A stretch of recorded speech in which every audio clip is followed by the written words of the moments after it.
জিআরবিটির group C group D পরীক্ষা নেওয়া হয়েছিল। বহু তালবাহানার পর গ্রুপ সির ফলাফল বেরিয়েছিল, তখনও দুর্নীতির গন্ধ ছিল। আমাদের রাজ্যের ছেলেদেরকে বঞ্চিত করা হয়েছিল, তখন আমরা প্রতিবাদ জানিয়েছিলাম। আবার বহু তালবাহানার পর এই গত দুদিন আগে গ্রুপ ডির পরীক্ষার ফলাফল বেরিয়েছে।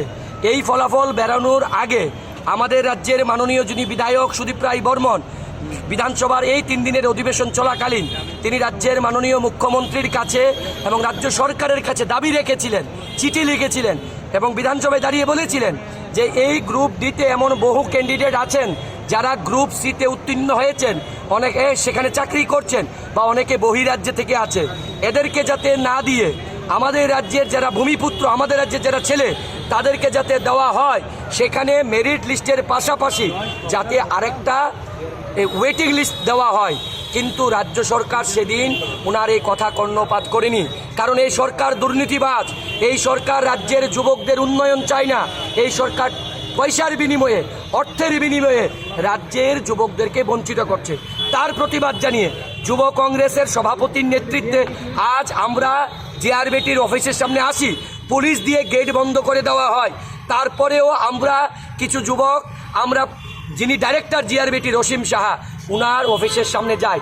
ইনি হচ্ছেন অসীম সাহা, যিনি এক সময় তৎকালীন সরকারের দালালি করেছিল, আজকে বর্তমান সরকারের দালালি করছেন। ইনি দুর্নীতিবাজ অসীম সাহা। এই বিজেপি দুর্নীতিবাজ সরকারটা সমস্ত দুর্নীতি করাচ্ছেন এই জিআরবিটির ডাইরেক্টর অসীম সাহাকে দিয়ে।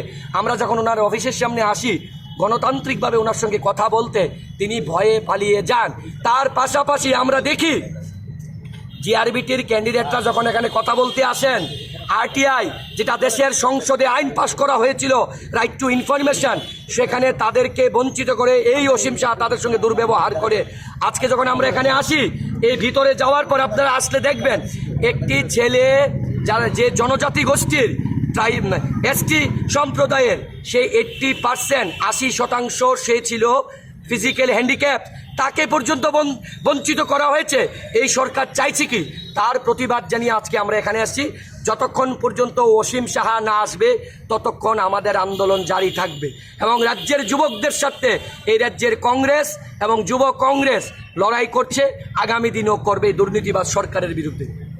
দেখুন, আপনি সকলেই জানেন জিআরবিটি গ্রুপ ডির ফলাফল ইতিমধ্যেই প্রকাশ্য হয়েছে এবং আমাদের বিধায়ক শ্রী সুদীপ রায় বর্মনজি ফলাফল প্রকাশের আগেই বলেছিলেন যে একটি ওয়েটিং লিস্ট যাতে বানানো হয়, কারণ এই পরীক্ষায় যারা গ্রুপ ডিতে পরীক্ষা দিয়েছে তারা গ্রুপ সিতেও পরীক্ষা দিয়েছে এবং বহিরাগত বাইরের থেকেও অনেক ছেলেমেয়েরা এসে পরীক্ষা দিয়েছে। তাদের মধ্যে আমরা যদি কমিও ধরি 900 থেকে 950 লোক এই পরীক্ষা এই চাকরিতে নিজেদেরকে এনরোলমেন্ট করাবেন না। তো যেই 900 950 গ্যাপ আবার হবে, সেই গ্যাপটা যাতে সেই ওয়েটিং লিস্ট থেকে, সেই মেরিট লিস্ট থেকে নিয়ে আসা হয়, তাই আমরা আজকে এই আন্দোলন করেছিলাম। এবং আমরা এটাও বলেছিলাম যে মৌখিক পরীক্ষা, যে পরীক্ষাটি মৌখিক হয়েছিল এবং ভাইবার যে রেজাল্ট, প্রত্যেকটি স্টুডেন্টের যাতে রেজাল্টগুলোকে আউট করে দেওয়া হয়, কারণ আমরা জানি যে এই পরীক্ষায় যুবকদের সঙ্গে ন্যায্য বিচার হয়নি। যুবকদের সঙ্গে যারা পয়সা দিয়েছে তারাই এই চাকরি পেয়েছে এবং তার প্রতিবাদে আজ প্রদেশ যুব কংগ্রেস ময়দানে নেমেছে। এবং আমরা দেখেছি, আমরা ঢোকার সাথে সাথে এখানের এক অফিসার, আমাদের এক যুব কংগ্রেসের ছেলে, তার শরীর খারাপ হয়ে গেছিল, সে বেরানোর চেষ্টা করছিল, তাকে কলার ধরে ধাক্কাধাক্কি করেছে, তার অবস্থা খুবই খারাপ, সে এখন হাসপাতালে তাকে নিয়ে যাওয়া হয়েছে। এবং তার জন্য আমরা পুলিশ প্রশাসনকে এবং যে বিজেপির দালাল যারা কাঁধের মধ্যে অশোক স্তম্ভটাকে ভুলে পদ্মফুল লাগিয়ে আজকে নাটক করছে, সেই পুলিশদের বিরুদ্ধে আজকে আমরা আওয়াজ উঠিয়েছি। এবং আমরা চাই সাংগঠনিক অসাংগঠনিক যত যুবকরা আছে এই আন্দোলনকে আরও বৃহত্তর করে গড়ে তুলতে হবে, কারণ দিনের পর দিন এই শাসক দল, এই বেকার বিরোধী দল, এই যুবক বিরোধী দল, এই ভারতীয় জনতা পার্টি রাক্ষসের মতন যুবকদের জীবনকে নিয়ে ছিনিমিনি এবং তাদেরকে গ্রাস করছে। তার প্রতিবাদে আজ ত্রিপুরা প্রদেশ যুব কংগ্রেস মাঠে আছে।